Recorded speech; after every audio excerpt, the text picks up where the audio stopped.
బులెటిన్లో మరో breaking news చూస్తున్నాం. కంచె గచ్చబౌలి భూములకు సంబంధించి నెలకొన్న వివాదంపై బీఆర్ఎస్ వర్కింగ్ ప్రెసిడెంట్ కేటీఆర్ సంచలన వ్యాఖ్యలు చేశారు. ఆ భూములను ఎవరూ కొనుగోలు చేయొద్దని హెచ్చరించారు. ఎవరైనా కొనుగోలు చేస్తే నష్టపోతారని చెప్పారు. బీఆర్ఎస్ అధికారంలోకి వచ్చాక కేజీఎఫ్ భూములను తిరిగి స్వాధీనం చేసుకుంటామని స్పష్టం చేశారు. కేజీఎఫ్ భూములు 400 ఎకరాలను గ్రీన్ జోన్గా ప్రకటించి ఎకో పార్క్గా తీర్చిదిద్ది హైదరాబాద్ సెంట్రల్ యూనివర్సిటీకి కానుగ్గా ఇవ్వాలని బీఆర్ఎస్ అధినేత మాజీ ముఖ్యమంత్రి కేసీఆర్ నిర్ణయించినట్లు తెలిపారు. ఏకపక్షంగా కాంగ్రెస్కి ఒక్క సీట్ ఇవ్వకుండా గెలిపించారు. So we are committed to protecting environment in the city of Hyderabad, in the state of Telangana. ఆ 400 ఎకరాలు పొరపాటున కూడా ఎవరు కొనవద్దు. కొంటే మీరు నష్టపోతారు. మమ్మల్ని తర్వాత తప్పుపట్టద్దు. ప్రభుత్వంలోకి వచ్చిన తర్వాత కాదు, 3 ఏళ్ల ముందు చెప్తున్నాము. మమ్మల్ని తర్వాత అనవద్దు. ముందే చెప్తున్నాము. ఈ ప్రభుత్వం రియల్ ఎస్టేట్ విస్తరణ కాంక్షతో పనిచేస్తోంది.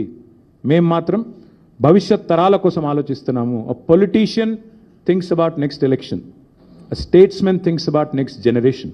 అందుకే మా నాయకుడు కేసీఆర్ గారు చెప్పారు, వచ్చే తరాల కోసం ఆలోచించాలి ఆ 400 ఎకరాలు. ఎందుకంటే మొన్నటిదాకా కోర్టు డిస్ప్యూట్లో ఉంది కాబట్టి మేమే కొట్లాడినాం కోర్టులో కూడా. ప్రైవేట్ వ్యక్తులది కాదు, ఆ ల్యాండ్ ప్రభుత్వాంది అని. మేము కొట్లాడతోనే ఆ ల్యాండ్ తిరిగి ప్రజలకు వచ్చింది. ఇవాళ అదేదో రియల్ ఎస్టేట్ కింద అమ్ముకోవడానికి కాదు మేము కొట్లాడింది. ఆ ప్రాంతంలో పర్యావరణ పరిరక్షణ జరగాలి. ఆ ప్రాంతంలో ఒక అర్బన్ లంగ్ స్పేస్ ఉండాలి. ఢిల్లీ మాదిరిగా మన నగరం మారొద్దు.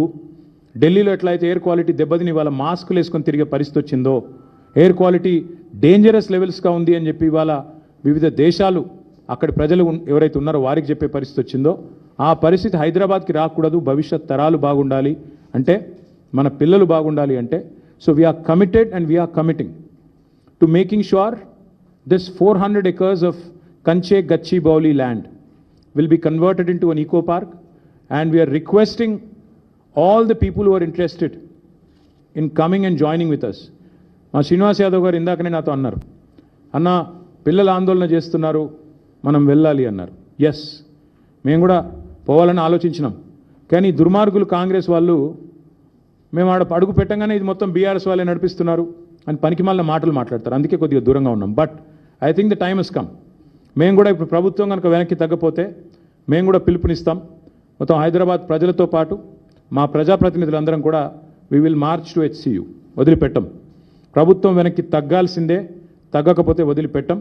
ఎట్టి పరిస్థితుల్లో కూడా ఊరుకోం. ఆల్రెడీ రాజ్యసభలో మా రాజ్యసభ ఫ్లోర్ లీడర్ సురేష్ రెడ్డి గారు, మా ఎంపీ గాయత్రి రవిచంద్ర గారు, వద్దిరాజు రవిచంద్ర గారు చాలా గట్టిగా మాట్లాడినారు. ఎస్, ఇది కేంద్ర